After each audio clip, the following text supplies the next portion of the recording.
नमस्कार, मैं हूं पूनम आपके साथ और आप देख रहे सीएन राष्ट्रीय। भारत की खबरें शुरू करने से पहले देख लेते हैं सुर्खियां। सिख धर्म के संस्थापक गुरु नानक देव जी की आज 552वीं जयंती। राष्ट्रपति सहित दिग्गज नेताओं ने दी बधाई। पीएम मोदी ने एक तीर से साधे दो निशाने। भाजपा को यूपी पंजाब में मिल सकता है कृषि कानूनों की वापसी का फायदा।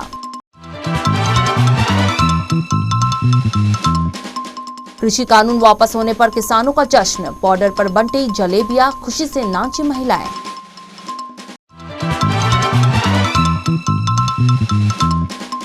पीएम मोदी के फैसले पर विपक्षी नेताओं का भी आया रिएक्शन। कहा, संघर्ष की जीत, अहंकार का सर झुका।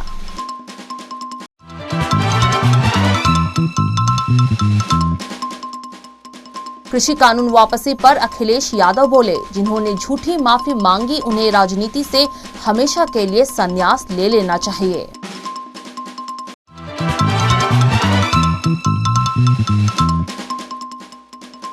कृषि कानून वापसी पर भड़की कंगना। कहा, सड़क के लोग कानून बताएं तो ये राष्ट्र भी जिहादी।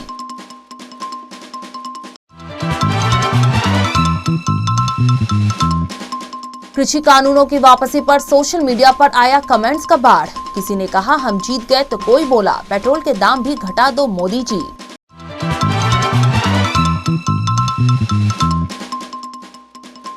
पूर्व प्रधानमंत्री इंदिरा गांधी की जयंती पर पीएम ने ट्वीट करके दी श्रद्धांजलि।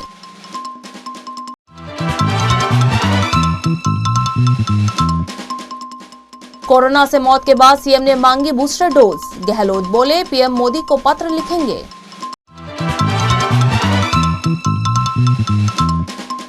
एशेज से पहले ऑस्ट्रेलियाई क्रिकेट में तहलका। महिला को अश्लील फोटो भेजने के कारण कैप्टन टीम पेन का इस्तीफा। आज गुरु नानक की 552वीं जयंती मनाई जा रही है। इसे प्रकाश उत्सव या गुरु पर्व भी कहा जाता है। राष्ट्रपति श्री रामनाथ कोविंद ने गुरु नानक देव जी के जन्म दिवस की पूर्व संध्या पर देशवासियों को बधाई दी है। एक संदेश में उन्होंने कहा, गुरु नानक देव जी की जयंती के शुभ अवसर पर मैं भारत और विदेशों में बसे सभी भारतीयों, विशेष रूप से सिख समुदाय के लोगों को हार्दिक बधाई देता हूँ। गुरु नानक देव के जीवन और शिक्षाओं में प्रेम, करुणा और बलिदान का निहित संदेश मानव जाति की आध्यात्मिक प्रगति को बढ़ावा देता है। प्रधानमंत्री नरेंद्र मोदी ने आज राष्ट्र को संबोधित किया। इस दौरान उन्होंने तीनों कृषि कानूनों की वापसी का ऐलान किया। मोदी सरकार के इस फैसले का सत्ता पक्ष से लेकर विपक्षी नेता एक तरफ से स्वागत कर रहे हैं। प्रधानमंत्री की ये घोषणा सियासी रूप से काफी अहम है, क्योंकि अगले साल पंजाब और उत्तर प्रदेश सहित देश के 5 राज्यों में विधानसभा चुनाव होने वाले हैं। दिल्ली से सटी सीमाओं पर आंदोलन कर रहे किसानों की संख्या भी इन्हीं 2 राज्यों से सबसे अधिक है। ऐसे में प्रधानमंत्री की घोषणा बीजेपी के लिए यूपी में सत्ता बचाने में मदद तो कर ही सकती है, साथ ही पंजाब की राजनीति भी पांव फैलाने में मददगार साबित हो सकती है। केंद्र सरकार के 3 कृषि कानूनों के विरोध में साल भर से राजधानी दिल्ली से लगी सीमाओं पर आंदोलनरत किसानों को आखिरकार राहत मिल ही गई, जब आज सुबह प्रधानमंत्री नरेंद्र मोदी ने अपने कानूनों को वापस लेने की घोषणा की। सरकार का फैसला पलटने पर किसानों ने देश भर में जश्न मनाया। कहीं धरना स्थलों पर किसान जिंदाबाद के नारे लगाते नजर आए तो कहीं मिठाइयां बांटते हुए दिखाई दिए। इस दौरान महिलाओं ने नारेबाजी की और खुशी से नृत्य करती हुई नजर आई।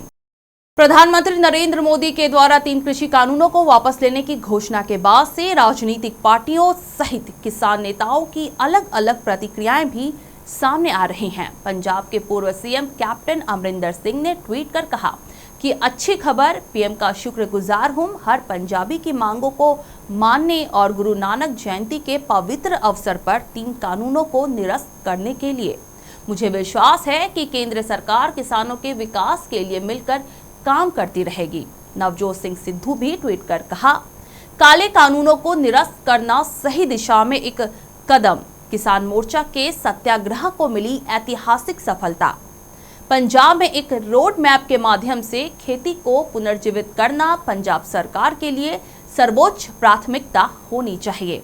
राजस्थान सरकार में कैबिनेट मंत्री हरीश चौधरी का ट्वीट भी सामने आया है, जिसमें उन्होंने कहा, किसान जीता देश जीता, अहंकार हारा। पंजाब के शिक्षा मंत्री पटगट सिंह की प्रतिक्रिया भी सामने आई है। उन्होंने कहा, मैं पूरे देश के किसानों को कृषि कानूनों को निरस्त करने के लिए बधाई देता हूं। ये उनके कठिन संघर्ष की ऐतिहासिक जीत है। पंजाब, हरियाणा और यूपी के किसानों और लोगों ने संघर्ष का नेतृत्व किया। उनका नाम हमेशा इतिहास में अंकित रहेगा। दिल्ली के सीएम अरविंद केजरीवाल का ट्वीट भी सामने आया है। आज प्रकाश दिवस के दिन कितनी बड़ी खुशखबरी मिली। तीनों कानून रद्द हुए। 700 से ज्यादा किसान शहीद हो गए हैं। उनकी शहादत अमर रहेगी। आने वाली पीढ़ियां याद रखेंगी कि किस तरह इस देश के किसानों ने अपनी जान की बाजी लगाकर किसानी और किसानों को बचाया था। मेरे देश के किसानों को मेरा शत शत नमन। वही किसान नेता राकेश टिकैत की माने तो उन्होंने कहा कि आंदोलन तत्काल वापस नहीं होगा। हम उस दिन का इंतजार करेंगे जब कृषि कानूनों को संसद में रद्द किया जाएगा। इस पूरे मामले पर राहुल गांधी ने कहा कि देश के अन्नदाता ने सत्याग्रह से अहंकार का सर झुका दिया। अन्याय के खिलाफ ये जीत मुबारक हो। बीजेपी की तरफ से कहा जा रहा है कि ये एक बड़ा फैसला है, तो वहीं विपक्षी पार्टियों ने कहा कि आखिरकार अहंकार का सर झुक ही गया। किसानों की माने तो उन्होंने साफ किया कि हम उस दिन पर वापसी करेंगे जब कृषि कानूनों को संसद में रद्द किया जाएगा।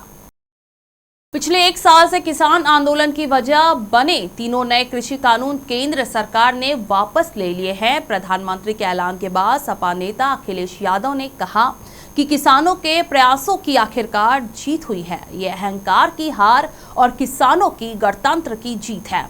लोग आगामी चुनावों में केंद्र सरकार को माफ नहीं करेंगे। ये झूठी माफी किसी काम की नहीं आएगी।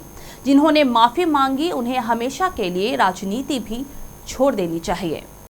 प्रधानमंत्री नरेंद्र मोदी के कृषि कानून वापस लेने के फैसले के बाद से एक्ट्रेस कंगना रनौत निराश हैं। इस पर कंगना ने अपने विचार सोशल मीडिया अकाउंट पर शेयर किए हैं। कंगना ने लिखा है, ये बेहद शर्मनाक और अनुचित है। दिल्ली के बॉर्डर्स पर बैठकर किसान पिछले 1 साल से इन कृषि कानूनों का विरोध कर रहे थे। कंगना ने इंस्टाग्राम पर स्क्रीनशॉट शेयर कर लिखा, दुखद, शर्मनाक, बिल्कुल अनुचित। अगर संसद में चुनी हुई सरकार की जगह सड़कों पर लोगों ने कानून बनाना शुरू कर दिया तो ये भी एक जिहादी राष्ट्र है। उन्हें सभी को बधाई जो इस तरह चाहते थे। वहीं दूसरे पोस्ट में उन्होंने दिवंगत पूर्व प्रधानमंत्री इंदिरा गांधी की एक फोटो शेयर करते हुए लिखा, जब देश की अंतर आत्मा गहरी नींद में है तो लठ ही एकमात्र समाधान है और तानाशाही ही एकमात्र संकल्प है। जन्मदिन मुबारक हो प्रधानमंत्री जी। आज इंदिरा गांधी की 104वीं जयंती है। मोदी के ऐलान के बाद से सोशल मीडिया पर रिएक्शन आने शुरू हो गए हैं। कई यूजर्स इसे किसानों की जीत बता रहे हैं, तो वहीं कई इस फैसले से खुश नहीं हैं। एक यूजर ने लिखा, पीएम देश हित में कृषि कानूनों को लाए थे, अब राष्ट्र हित के लिए कृषि कानूनों को निरस्त कर दिया है। यूजर ने धमाल मूवी के एक सीन का फोटो भी शेयर किया, जिसमें मुश्किल सिचुएशन में हर बार जावेद जाफरी आगे आ जाते थे। कोई यूजर मोदी के इस फैसले से खुश नहीं है। उसने लिखा कि कृषि कानूनों को वापस लेना सिर्फ एक खराब निर्णय है। देश के छोटे व गरीब किसानों के लिए आज काला दिन है। किसी यूजर ने यह भी लिखा, किसानों के लिए ये बड़ी जीत है। पहले उनकी उपेक्षा की जा रही थी, उन पर हंसा जा रहा था, लेकिन आखिर में जीत किसानों की ही हुई। इस पोस्ट के साथ उन्होंने एक वृद्ध किसान की भगत सिंह की किताब पढ़ते हुए फोटो भी शेयर की है। पूर्व प्रधानमंत्री इंदिरा गांधी की आज जयंती मनाई जा रही है। इस मौके पर उन्हें श्रद्धा सुमन अर्पित किए जा रहे हैं। प्रधानमंत्री नरेंद्र मोदी ने एक ट्वीट करके उन्हें श्रद्धांजलि अर्पित की। मोदी ने लिखा, मैं पूर्व प्रधानमंत्री इंदिरा गांधी जी को उनकी जयंती पर अपनी श्रद्धांजलि अर्पित करता हूँ। इंदिरा गांधी की जयंती पर देश भर में कार्यक्रम आयोजित किए जा रहे हैं। कांग्रेस नेताओं के अलावा राजनीति और समाज के अन्य लोग भी उन्हें श्रद्धांजलि अर्पित कर रहे हैं। कांग्रेस अध्यक्षा सोनिया गांधी ने शक्ति स्थल पर जाकर इंदिरा गांधी को श्रद्धांजलि अर्पित की। कांग्रेस ने अपने ट्विटर हैंडल पर लिखा, उसकी दृष्टि भविष्यवादी, उनके शब्द प्रेरणादायक, उनके कार्य परिवर्तनकारी हैं। प्रधानमंत्री भारत रत्न इंदिरा गांधी ने शक्ति, साहस, धैर्य, भक्ति और बलिदान का परिचय दिया। उनकी जयंती पर उन्हें अरबों नमन। राजस्थान में 3 महीने बाद कोरोना से मौत का केस आने के बाद शुक्रवार को सरकार ने तत्काल मीटिंग बुलाई। मुख्यमंत्री अशोक गहलोत ने आज कोर ग्रुप के साथ कोरोना के हालात और रोकथाम पर रिव्यू बैठक की। गहलोत ने कोरोना के बढ़ते मामलों को देखते हुए कोरोना वैक्सीन की बूस्टर डोज लगाने की संभावनाएं तलाशने और प्रधानमंत्री को चिट्ठी लिखने का फैसला किया है। बैठक में अफसरों से जिलों में सोशल डिस्टेंसिंग की पालन करवाने पर जोर देने को कहा गया। जीनोम सीक्वेंसिंग और सीरो सर्वे करवाने के निर्देश दिए गए। अशोक गहलोत ने कहा, हमने फैसला किया है कि आज ही प्रधानमंत्री को लिखेंगे कि कोरोना वैक्सीन की तीसरी बूस्टर डोज लगाने की अनुमति दी जाए।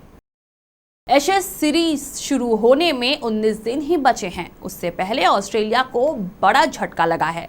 टीम के कैप्टन टिम पेन ने कप्तानी से इस्तीफा दे दिया है। पेन ने इस बात की जानकारी एक प्रेस कॉन्फ्रेंस के जरिए दी। इस दौरान उनकी आंखों में आंसू भी छलक गए। उन्होंने कहा, मैं ऑस्ट्रेलिया मेंस क्रिकेट टीम के कप्तान के पद से इस्तीफा देता हूं। ये बहुत कठिन फैसला है, लेकिन मेरे परिवार और क्रिकेट के लिए सही फैसला है। बोर्ड ने पेन का इस्तीफा स्वीकार कर लिया है और अब एक नया टेस्ट कप्तान नियुक्त किया जाएगा। मीडिया रिपोर्ट्स के मुताबिक पेन ने साल 2017 में एक लड़की को अपनी अश्लील तस्वीरें और मैसेजेस भेजे थे। फिलहाल आज के लिए इतना ही। कल होगी फिर आपसे मुलाकात, सेम टाइम सेम चैनल में। तब तक के लिए देखते रहिए CN राष्ट्रीय। नमस्कार।